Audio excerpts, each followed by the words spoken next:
പത്തനംതിട്ടയിൽ പോലീസ് മർദ്ദനത്തിന് ഇരയായ ശ്രീജിത്തും അദ്ദേഹത്തിന്റെ ഭാര്യയും ഇപ്പോൾ പത്തനംതിട്ട ജനറൽ ആശുപത്രിയിൽ ചികിത്സയിലാണ്. ഇന്നലെ രാത്രിയാണ് ഈ ക്രൂരമായിട്ടുള്ള സംഭവം നടന്നത്. അതിനെ തുടർന്ന് ഇപ്പോൾ പോലീസുകാർക്കെതിരെ, കുറ്റക്കാരായിട്ടുള്ള പോലീസുകാർക്കെതിരെ FIR രജിസ്റ്റർ ചെയ്തിട്ടുണ്ട്. പക്ഷേ FIR-ൽ പോലീസുകാരുടെ പേര് കൃത്യമായി രേഖപ്പെടുത്തിയിരുന്നില്ല. മാഡം ഇപ്പോൾ ചികിത്സയിലാണെന്നറിയാം.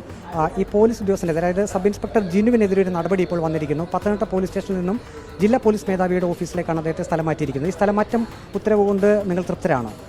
അല്ല, തീർച്ചയായിട്ടും അല്ല. ഇങ്ങനെ ഒരു നടപടിയല്ല നമ്മൾ പ്രതീക്ഷിക്കുന്നത്. ഇനി ഇത് ആവർത്തിക്കാതിരിക്കുന്ന രീതിയിലുള്ളൊരു നടപടി തന്നെയാണ് ഞങ്ങൾ പ്രതീക്ഷിക്കുന്നത്. ഇന്നലെ എന്താണ് ശരിക്കും സംഭവിച്ചത്? ഇന്നലെ സംഭവിച്ചത്, ഞങ്ങൾ ഒരു വെഡിങ് റിസപ്ഷൻ കഴിഞ്ഞിട്ട് വരുന്ന സമയത്ത് നമ്മൾ പത്തനംതിട്ടയിൽ വണ്ടിയിട്ട് ഒരാളെ നമുക്കവിടെ ഇറക്കേണ്ടി വന്നിട്ടുണ്ടായിരുന്നു.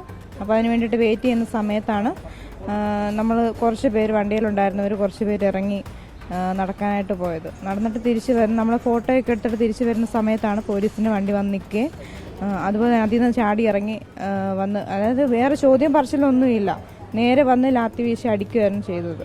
അടിച്ച സമയത്ത് ഞാൻ നിലത്ത് വീണു.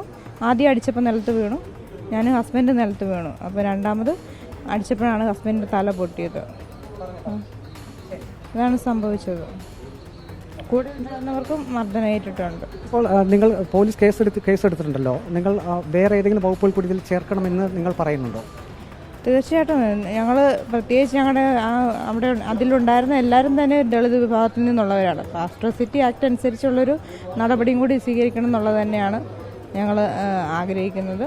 അതുപോലെ തന്നെ കേസെടുത്ത ഈ പ്രതികൾക്കെതിരെയുള്ള കേസെടുത്തെന്നുള്ള കൃത്യമായ ഒരു FIR-ൻ്റെ കോപ്പി കൂടി ഞങ്ങൾക്ക് കിട്ടാതെ അത് വിശ്വസിക്കാനായിട്ട് പറ്റില്ല. പോലീസ് ജീപ്പിൽ നിന്ന് പോലീസുകാർ നേരെ ചാടി ഇറങ്ങി ഒരു പ്രകോപനമില്ലാതെ നിങ്ങളെ അടിക്കുകയായിരുന്നു. അങ്ങനെ പ്രകോപനം ഉണ്ടാക്കുന്ന ഒരു അന്തരീക്ഷം അല്ലായിരുന്നു അവിടെ. അതുകൊണ്ടാണ് ഞങ്ങൾക്ക് കൺഫ്യൂഷൻ ആയത്, എന്തുകൊണ്ടാണ് ഇങ്ങനെ ചെയ്യുന്നതെന്നുള്ളത്. അങ്ങനെ ആ ഒരു സംഘർഷാവസ്ഥയൊന്നും ഞങ്ങൾ അവിടെ കണ്ടിട്ടില്ല, അങ്ങനെ പ്രതികരിക്കേണ്ട രീതിയിൽ. അതുകൊണ്ട് നമുക്കറിയില്ല എന്താണ് അങ്ങനെ അവർ പ്രതികരിച്ചതെന്നുള്ളത് അറിയില്ല. നിങ്ങൾ എത്ര പേരാണ് ആ ട്രാവലറിൽ ഉണ്ടായിരുന്നത്? ട്രാവലറിൽ 17 പേരോളം ഉണ്ടായിരുന്നു. ഞങ്ങൾ പുറത്തിറങ്ങിയത് 5-6 പേര് മാത്രമാണ്. അതിൽ ഞങ്ങൾ 5 പേർക്കാണ് ശരിക്കും മർദ്ദനം ഏറ്റിട്ടുള്ളത്. 5 പേർക്കാണ്.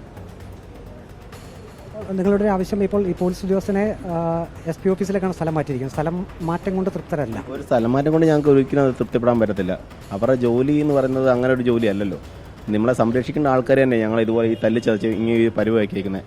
ഇവിടെ ഒരു സ്ത്രീയാണെന്നുള്ളൊരു പരിഗണന പോലും അവർ തന്നിട്ടില്ല.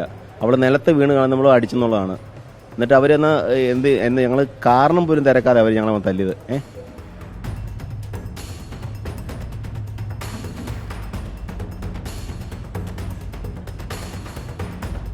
വീഡിയോ ജേർണലിസ്റ്റ് അജി കുടുംബനൊപ്പം reporter Praveen Purushothaman, in reporter, Pathanamthitta.